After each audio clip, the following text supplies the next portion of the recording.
नमस्कार। राजकीय कन्या महाविद्यालय तारानगर के YouTube चैनल में आपका फिर से स्वागत है। आज हम BA तृतीय वर्ष के पेपर प्रमुख पश्चिमी राजनीतिक विचारक में मैकियावेली के ह्यूमन नेचर संबंधी जो विचार हैं वो देखेंगे।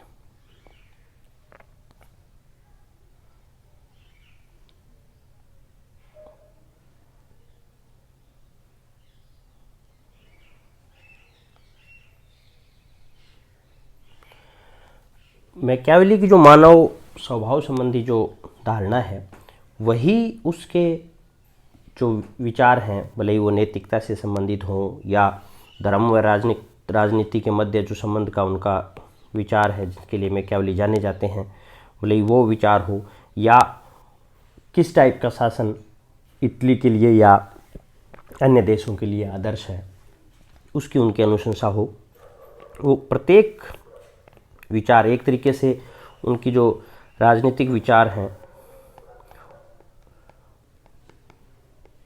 वो उनकी जो मानव स्वभाव संबंधी जो धारणा है उस पर टिके हुए हैं। तो ह्यूमन नेचर का कॉन्सेप्ट है वह बहुत महत्वपूर्ण है क्योंकि इसी पर ही अन्य सारे विचार आधारित हैं।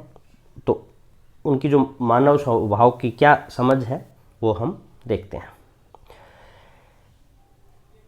वो परिस्थितियाँ यानी वो संदर्भ जिसमें मैकियावेली के इन विचारों को स्थायी रूप दिया, वो परिस्थितियाँ क्या थी।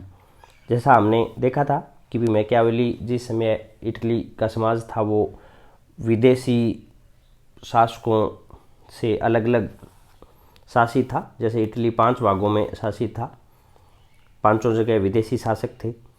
समाज में हर स्तर पर भ्रष्ट और अनैतिक आचरण का बोलबाला था, भले ही वो चर्च के अधिकारी हों, शासन के अधिकारी हों या आम जनता। यानी कोई भी, मैकियावेली ने देखा कि कहीं भी मनुष्य नैतिक आचरण का, परोपकार का, सदाचार का या सद्गुणों का परिचय नहीं दे रहा है। और कुछ महत्वपूर्ण घटनाएं, जैसे एक संत समान पवित्र सेवरानोलो की हत्या कर दी गई थी। फ्रांस शासकों ने उन्हें जिंदा जला दिया गया था। और अनैतिक साधनों का प्रयोग करने वाले शासक जैसे सीजर बोर्जिया की सफलता, ये कुछ लैंडमार्क इवेंट्स और वह संदर्भ है जिसने मैकियावेली के इन मनुष्य स्वभाव संबंधी विचारों को शेप दिया, आकार दिया। अर्थात कहने का मतलब जो संदर्भ था इटली का वह ही इतना बुरा या इतना दुराचारी था कि उसने मैकियावेली को मानव स्वभाव संबंधी विचार थे उनको बहुत ही हद तक प्रभावित किया।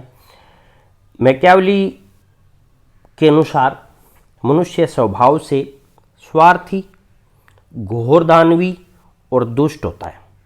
वह जन्म से ही बुरा होता है और कोई अच्छाई नहीं होती है। यह स्वार्थवाद यानी उसकी जो अपने स्वार्थ पे जो फोकस करने की, स्वार्थ को बल देने की प्रवृत्ति है, यही उसके सामाजिक और राजनीतिक क्रियाओं का मूल है। यानी मैकियावेली ने व्यक्ति में कोई भी अच्छाई नहीं देखी, उसे स्वार्थी, घोरदानवी और दुष्ट माना। और यह प्रवृत्ति उसके जन्म से ही होती है, न कि उसने तत्कालीन परिस्थितियों का परिणाम माना। यानी परिस्थितियों से प्रभावित नहीं है मनुष्य का स्वभाव, जबकि मनुष्य के स्वभाव की स्वाभाविक परिणति थी वो परिस्थितियाँ। मैकियावेली आगे कहते हैं कि स्वार्थपरता ही आधार है उसकी उत्तेजना और कार्य करने की प्रेरणा का। यानी व्यक्ति कार्य करता है, उसका आधार उसकी स्वार्थपरता ही है, क्योंकि वह विश्व में उपस्थित बेस्ट जो भी चीज़ है उसको वह प्राप्त करना चाहता है और उस बेस्ट चीज़ की प्राप्ति की लालसा में ही वह निरंतर संघर्ष और प्रतिस्पर्धा में लिप्त रहता है। यानी मनुष्य के आचरण का या मनुष्य के व्यवहार का में कोई भी परोपकारिता, सदाचार या किसी की अन्य की भलाई का कोई भी अंश मात्र मैकियावेली ने नहीं माना। मनुष्य स्वभाव की चर्चा करते हुए मैकियावेली ने प्रिंस और डिस्कोर्सेज में बहुत सी, प्रिंस और डिस्कोर्स मैकियावेली की 2 पुस्तकों के नाम है, हमें पता है। तो प्रिंस और डिस्कोर्स में कई जगह उन्होंने मनुष्य के स्वभाव की पर अलग अलग शब्दों का, विश्लेषणों का इस्तेमाल किया। तो उनको हम एक साथ देखते हैं कि मैकियावेली ने मनुष्य को न केवल स्वार्थपरता की पराकाष्ठा माना, बल्कि मनुष्य को डरपोक, अज्ञानी, दुराचारी, अहंकारी, ईर्ष्यालु, महत्वाकांक्षी, पशु के समान, सद्गुण और परोपकारता से एकदम अपरिचित। न केवल उसमें सद्गुणों और परोपकारिता का भाव है, मनुष्य उससे एकदम अपरिचित है। यानी मैकियावेली मनुष्य के एकदम एकांगी स्वभाव का चित्रण करते हैं कि वह दुराचार और स्वार्थपरता से ही बना हुआ है। मैकियावेली के अनुसार मनुष्य के स्वभाव में इच्छा तत्व की प्रधानता है, यानी डिजायर की प्रधानता है। यही उन्होंने पशुओं के समान भी माना कि इस डिजायर की प्रधानता है। और इनमें से एक सबसे बड़ी डिजायर है संपत्ति की इच्छा या धनोपार्जन की इच्छा। धनोपार्जन की इच्छा को मैकियावेली ने इतना महत्वपूर्ण माना है मनुष्य के स्वभाव में कि उन्होंने शासक को यह सलाह दी कि वह कुछ भी करे मनुष्य के साथ, यानी प्रजा के साथ कुछ भी करे, लेकिन उसकी संपत्ति को कभी ना लूटे। क्योंकि व्यक्ति अपने बाप के हत्यारे को माफ़ कर सकता है, लेकिन वह उस व्यक्ति को कभी माफ़ नहीं कर सकता जिसने उसकी संपत्ति को लूटा हो। यानी धनोपार्जन की जो इच्छा है वह व्यक्ति में महत्वपूर्ण 3 प्रेरक शक्तियों में से एक है। तो मैकियावेली ने इस इच्छा के आधार पर ही शासकों को यह सलाह दी कि संपत्ति की इच्छा का कद्र होनी चाहिए। मनुष्य के व्यवहार को निर्धारित करने वाले तत्वों में मेन जो 2 तत्व मैकियावेली ने माने वो थे प्रेम और भय। और बाद में उन्होंने कहा कि धनोपार्जन की प्रवृत्ति भी मनुष्य में मुख्य प्रेरक शक्ति है उसके व्यवहार को निर्धारित करने में। प्रेम और भय में का विश्लेषण करते समय मैकियावेली ने कहा कि चूंकि शासक को प्रेम और भय में भी भय को चुनना चाहिए जनता को नियंत्रित करने में या जनता के साथ अपना व्यवहार प्रदर्शित करने में, क्योंकि भय से जनता में आज्ञाकारिता का विकास होता है।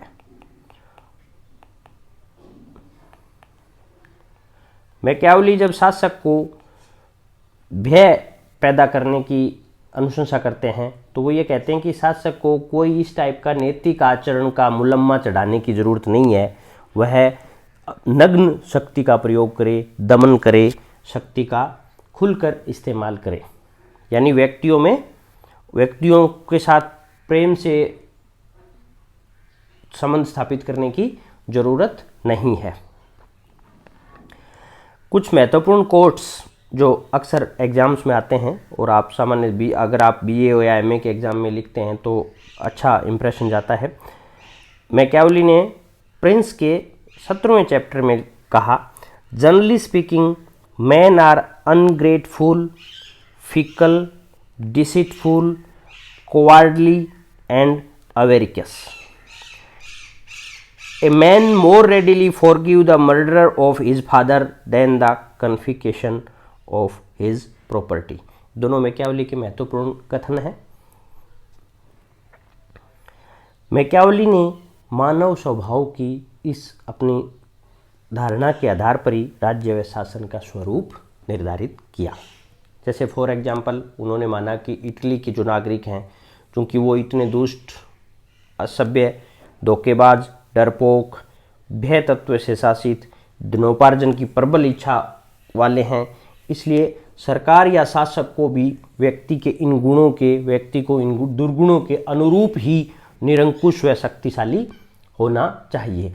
शासक को प्रजा वत्सलता की बजाय डर पैदा करना चाहिए, क्योंकि लोग प्रेम और भय में भी प्रेम की बजाय डर से ज़्यादा शासित होते हैं और डर से आज्ञाकारिता का विकास होता है। प्रजा में संपत्ति अर्जन की, धनोपार्जन की प्रबल इच्छा होती है, इसलिए शासक को किसी भी हालत में संपत्ति को कभी नहीं लूटना चाहिए। आगे मैकियावेली कहते हैं कि एक राजा में, एक सक्सेसफुल राजा में, सफल शासक में फॉक्स और लॉयन के गुण होने चाहिए, इनका मिश्रण रूप होना चाहिए। उन्होंने कहा कि लोमड़ी से चालाकी, यानी लोमड़ी जैसे चालाक होती है, वो भांप जाती है परिस्थितियों को, भविष्य को, वैसे ही राजा में भी चालाकी होनी चाहिए। उसे अंदाज़ा होना चाहिए कि क्या होने वाला है या क्या हो रहा है, उसे परिस्थितियों की चालाकीपूर्ण समझ होनी चाहिए। और वहीं शेर का साहस होना चाहिए, जो शेर में साहस होता है वैसा ही शासक को साहसी होना चाहिए। मैकियावेली ने सामान्यतः जो मानव स्वभाव की चर्चा की है उसे ही जनरलाइज किया है, जो उन्होंने इटली में नोट किया कि भी मनुष्य दुष्ट है, स्वार्थी है, दुराचारी है, भय से शासित है, धनोपार्जन की प्रवृत्ति रखता है। उसी आधार पर ही उन्होंने निरंकुश राजतंत्र का समर्थन किया कि निरंकुश राजतंत्र is best in this circumstances. लेकिन ऐसा नहीं है कि उन्होंने व्यक्ति में कहीं सद्गुण की बात ही ना की हो, भले ही अपवादित स्वरूप में की है, बहुत ज़्यादा विस्तृत विवरण नहीं है और बहुत ज़्यादा इसकी वकालत भी नहीं की है। लेकिन उन्होंने कहा कि जहाँ सद्गुण हो, जहाँ की नागरिकों में सद्गुण हो, मानवीय गुणों का वास हो, वहाँ के लिए सर्वोत्तम शासन पद्धति गणतंत्र हो सकती है, रिपब्लिक हो सकती है। जैसे उन्होंने कहा कि जर्मनी और स्विट्ज़रलैंड में गणतंत्र उनके लिए आदर्श शासन पद्धति हो सकती है। लेकिन वहाँ जहाँ जनता में मानवीय गुणों का अभाव है, वहाँ के लिए आदर्श व्यवस्था उन्होंने निरंकुश राजतंत्र को ही माना। फॉर एग्जाम्पल इटली, और इटली में उन्होंने जनता में मानवीय गुणों का अभाव माना। मैकियावेली की यह मानव संबंधी सूझ के आधार पर हम कुछ निष्कर्ष निकाल सकते हैं जो मैकियावेली की राजनीतिक विचारधारा में स्पष्ट रूप से परिलक्षित होते हैं। जैसे राज्य एक स्वाभाविक संस्था नहीं है। हमने देखा था पश्चिमी राजनीतिक विचार परंपरा में प्लेटो और अरस्तु दो महान विचारक हुए। प्लेटो और अरस्तु दोनों ने राज्य को एक स्वाभाविक संस्था माना कि यह मनुष्य के स्वभाव से उपजी है। लेकिन मैकियावेली ने कहा कि राज्य एक स्वाभाविक संस्था नहीं है, जबकि यह सुरक्षा की मांग पर आधारित है, यानी व्यक्ति को प्रोटेक्शन चाहिए थी। इस प्रोटेक्शन के आधार पर ही राज्य की उत्पत्ति हुई। मैकियावेली शासक की सफलता उसकी शक्ति और सुदृढ़ता को मानते हैं, न कि नैतिकता व परोपकार को। यानी शासक को नैतिकता और परोपकार में के चक्कर में नहीं पड़ना चाहिए और ना ही अपनी नीतियों को नैतिक और परोपकारी साबित करने की कोशिश करनी चाहिए। उसे अपनी शक्ति और सुदृढ़ता को बढ़ाना चाहिए, क्योंकि यही उसकी सफलता का आधार है। राजनीति व नैतिकता का पृथक्करण, यह हमने देखा था कि मैकियावेली ने कैसे राजनीति व नैतिकता का पृथक्करण किया। उन्होंने माना कि नैतिकता राजनीति में अनिवार्य तत्व नहीं है, शासक को नैतिक होने की आवश्यकता नहीं है। उसे यह देखना चाहिए कि उसकी नीति से उसका शासन है वह सफल और सुदृढ़ हो रहा है या नहीं है। नैतिकता की परवाह किए बगैर उसे शक्ति का अर्जन और शक्ति की रक्षा करनी चाहिए। वहीं दूसरी तरफ अगर हम राजनीतिक विचार परंपरा में देखें तो गांधी जो ये कहते हैं कि मीन्स जस्टिफाई एंड, जो ये मानते हैं कि अच्छे साधन से प्राप्त की हुई लक्ष्य ही अच्छा होता है। लेकिन मैकियावेली कहते हैं कि तरीकों की, साधनों की परवाह नहीं करनी चाहिए। साधन कैसे भी हों, हमें लक्ष्य पर ध्यान देना चाहिए। शासक का ध्यान है वो किस पर होना चाहिए? साध्य पर होना चाहिए। साधन कैसे ही हों कोई परवाह नहीं करता। मानव का स्वभाव अपरिवर्तनीय। मैकियावेली ने ये जो मानव स्वभाव का चित्रण किया, यह किसी परिस्थितियों का परिणाम नहीं माना, बल्कि मनुष्य को जन्म से ही उन्होंने बुरा माना। और ये कहा कि यह जो स्वभाव है यह मनुष्य का स्थायी है, अपरिवर्तनीय है। उन्होंने कहा कि मनुष्य भले ही कुछ अलग टाइप के आचरण कर सकता है, लेकिन वह उसका अस्थायी होगा, जबकि मनुष्य स्वभाव से ही दुष्ट, दुराचारी, स्वार्थी, प्रेम और भय और धनोपार्जन से शासित प्राणी है। तो एक तरीके से मैकियावेली ने इस संभावना को ही खारिज कर दिया कि मनुष्य को ट्रेनिंग के द्वारा या प्रशिक्षण के द्वारा उसके व्यवहार में परिवर्तन, स्वभाव में परिवर्तन किया जा सकता है। तो मैकियावेली के मानव स्वभाव संबंधी विचारों की आलोचना भी होती है। आलोचनाएं क्या हैं? जैसे एकांगी धारणा। मैकियावेली ने मनुष्य के स्वभाव में सिर्फ और सिर्फ नेगेटिव चीज़ों पर फोकस किया। एक तरफा विश्लेषण है कि मनुष्य में बुराइयां ही बुराइयां हैं। ऐसा नहीं हो सकता कि मनुष्य में अच्छाइयाँ ना हो, मनुष्य में अच्छाइयाँ भी हैं, लेकिन अच्छाइयों को मैकियावेली ने नज़रअंदाज किया। दूसरा, मैकियावेली का ये जो अनुभव है, ये जो उन्होंने ऑब्जर्वेशन किया है, पर्यवेक्षण किया है, यह सिर्फ और सिर्फ इटली के अनुभव पर आधारित है। मैकियावेली ने कहीं भी इस चीज़ का ब्यौरा या इस चीज़ का विश्लेषण नहीं किया कि इटली से बाहर अन्य प्रकार की परिस्थितियों में मनुष्य का स्वभाव कैसा है।